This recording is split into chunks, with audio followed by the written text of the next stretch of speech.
ગાંધીનગર મહાનગરપાલિકા દ્વારા દશામાની મૂર્તિઓના સુરક્ષિત અને સુવ્યવસ્થિત વિસર્જન માટે ચોક્કસ સ્થળો નક્કી કરવામાં આવ્યા છે। શહેરના નાગરિકોને આ નિયમોનું પાલન કરવા અને તંત્રને સહકાર આપવા માટે અપીલ કરવામાં આવી છે, જેથી પવિત્ર પ્રસંગ શાંતિપૂર્ણ માહોલમાં સંપન્ન થઈ શકે। મૂર્તિ વિસર્જન માટે મહાનગરપાલિકા દ્વારા નક્કી કરાયેલા સ્થળોમાં સેક્ટર 30, બ્રિજ, સંત સરોવર ઇન્દ્રોડા, ધોળેશ્વર મહાદેવ અને કોટેશ્વર મહાદેવ મંદિરનો સમાવેશ થાય છે। આ નિર્ધારિત સ્થળોએ તળાવ પાસે ઉપસ્થિત મહાનગરપાલિકાના સ્ટાફ અને કર્મચારીઓ દ્વારા આપવામાં આવતી સૂચનાઓનું ચુસ્તપણે પાલન કરીને જ દશામાની મૂર્તિઓનું વિસર્જન કરવાનું રહેશે।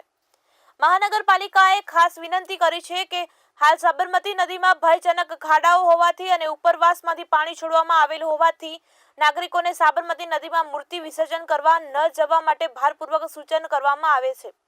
દશામાની મૂર્તિનું વિસર્જન કરવા આવતા ભક્તોને ટ્રાફિક વ્યવસ્થા જાળવવા અને શિસ્તબદ્ધ રીતે વર્તવા પણ અપીલ કરાઈ છે।